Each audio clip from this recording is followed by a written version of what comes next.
Jama'a, ku zo mu kalli wannan bidiyon tare, akwai darasi a cikin wannan bidiyon. Da ba mu kalli wayannan ustazai. Ba ka gansu kamar bayin Allah ba.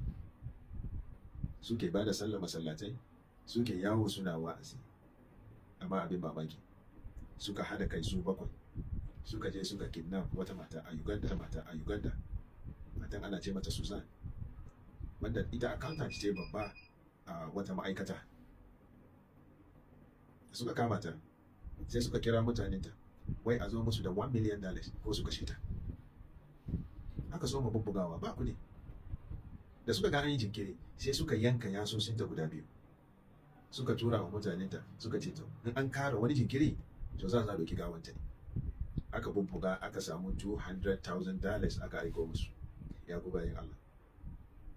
Wannan mata tsakaninku da Allah, ku kalli wannan. Ita ma tana cikin su. In ka kalli wannan, aka ce maka za ta iya kulla sharri, za ka yadda. To amma ita ce wanda ma bayan an kawo $200,000, ita ce wanda ta fara kawo rayin a kashe ta. A kashe ta. Yan wanta mace fa. Sun da wai su ne bayan Allah, suna buga kirji wai su ne yan sunna.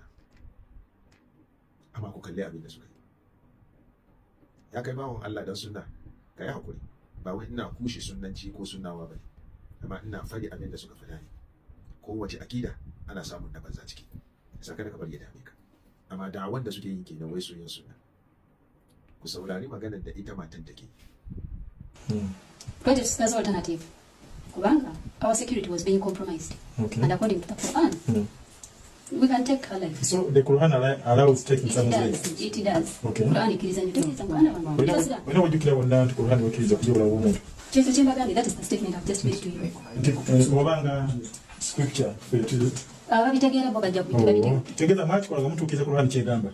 Ese Mwamwamba mufunye sente mujyo Ta gane su.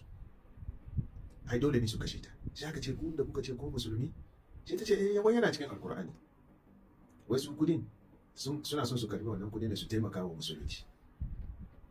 Kun je? Wato da suka kashe ta suka je suka fisa ta.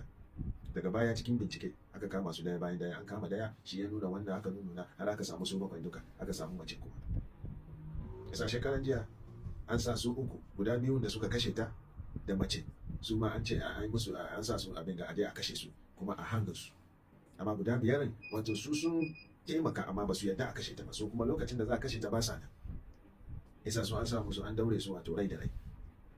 Wato abin da yasa nake wannan video shine yanzu muna samun irin groups, sai kaga wasu matasa sun fito, mu ne kaza, mu ne kaza, mu muna son mu kawo sakiya, ya kai matashi kada ka bi su. Irin aka yi har aka samu ashabab sun fito ne wai su ne yan sunna, su ba su yarda da bid'a ba, ba su yarda da ana kaza, ba su yarda da ana kaza ba. Za su a mai da hankali na wato sun dau mataki abin ga makami. Haka aka samu alƙaida, haka aka samu boko haram. Sun fara ne da wa'azi, su ba su yarda da bid'a ba, ba su yarda da kaza ba, ba su yarda da kaza ba. Za su a gani nan sun dauki makami har yanzu sun shiga daji. Ce sa irin wayannan ne ko wayannan suka so su ma su yi shi cikin Uganda. Amma Allah ya tona asirin su. Ce sa ya ku bayin Allah, mu kula da inda yayan mu ke shiga, mu kula da abokansu, sannan mu kula da yadda suke lamarin su. Sai kaga yaro ya je ya join group, shi yana gani ya je ne neman addinin sa, ya je ne saboda yana son ya karu cikin imani, amma sai ya je ya fada cikin wasu miyagun mutane. Allah kare mu. Allah Ina son amfani da wannan dama. Muddin kaga wasu mutane sun ce ga wani group, ka zo ka shiga za a aikata wani abubuwa, to billahi allazi la ilaha illa huwa ka nisanta da irin wannan abin. Duk abin da ka san zai sa iyayenka, zai sa mahaifiyarka a kuka, ko ya sa kanka a cikin matsala, to ka kiyaye wannan abin. Kan wani ya zo ya ja ka, ya ce maka ga wani group za a bude, za a je a aikata wani abu a wani waje, ka je ka yadda ka bi wannan mutanen. Billahi allazi la ilaha illa huwa za ka zo kai da ka sani. Bayan kuma da ka sanin ba za ta ma amfani ba. So a kiyaye. Muddin kasancewa kana da ɗa, to ka sa ido akan shi, me yake, ina yake zuwa, su waye abokanan shi. Wannan abin is very important. Wannan zamanin da muke ciki, muna cikin wani zamani. Idan kuma kana buƙatar jarin kuɗi, to ga wata dama ta zo da zaka samu naira miliyan 2 har zuwa naira miliyan 3 in ba za ka rena ba. Abin da ake buƙata, wannan bishiyar kawai ake buƙata, kullun za ka yi likin sau ɗaya, ba za ka ƙara yi ba sai gobe kamar yanzu. Idan kana buƙata ka bi na cikin wannan bidiyon zan nuna maka yadda ake yi, amma idan ka san ba za ka yi ba, to kar ka buɗe.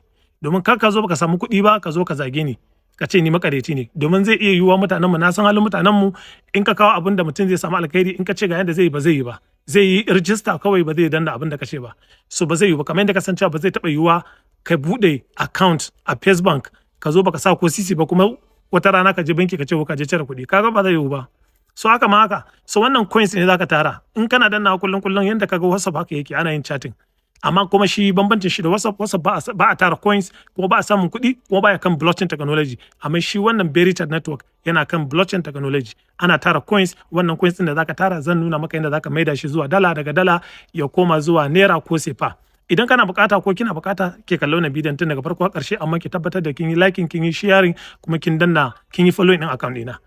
Yawa, so yanzu mu je zuwa ka je cikin Play Store ka je ka rubuta Beri wannan sunan, bayan ka rubuta so sai ka downloading, bayan ka downloading ga screenshot na ɗaya an yi rubuce a ƙasa an sa OK, dan na wajen OK. Screenshot na biyu ka danna allowed. Screenshot na uku ka danna continue with Google. Screenshot na 4 ka sa email ɗinka. Screenshot na 5 ka danna agree. Screenshot na 6 ka sa sunanka da sunan babanka da ke cikin ID card yanda yake a rubuta ID card kaka canja. Screenshot na 7 kuma ka sa username ma'ana sunan banza. Idan sunanki Fatima ne ila ana ce maki Tima, to yake rubuta Tima 1 ko Tima 2. Idan wannan sunan bai ba to wani ya riga ki. Yawa, suna dai haɗe da number sunan banza. Sai screenshot na 8 a can sama ka danna all agree, a ƙasa ka danna agree. Sai na ƙarshe aka ce ka sa suna na 9 kenan, ka sa suna wanda ya gayyace ka, to ka rubuta wannan sunan Chizo 12, C din farko babban leta. Chizo mene? Chizo 12, Chizo 12. So wannan shine yawa, in na gayyace ka za a baka coins guda 61 ne ma za a bani, to kai ma za ka iya gayyata wani. Me za ka yi? Wannan bai shi ake so kullum ka zo ka dangwala haka, in ka dangwala zai nuna maka Beri, ka taba Beri, sannan zai nuna maka wani dan akwati a gefe ka taba shi, ana kallon talla a baka coins. Shikenan aikin da za ka yi. In ka san ba za ka yi ba ka bude. Jama'a sai an jima ku yi sharing. Me so ya shiga WhatsApp group dina zan aje, ka duba kan bayo akai WhatsApp group, ka danna ka je ka shiga ko a kasan comment a Facebook.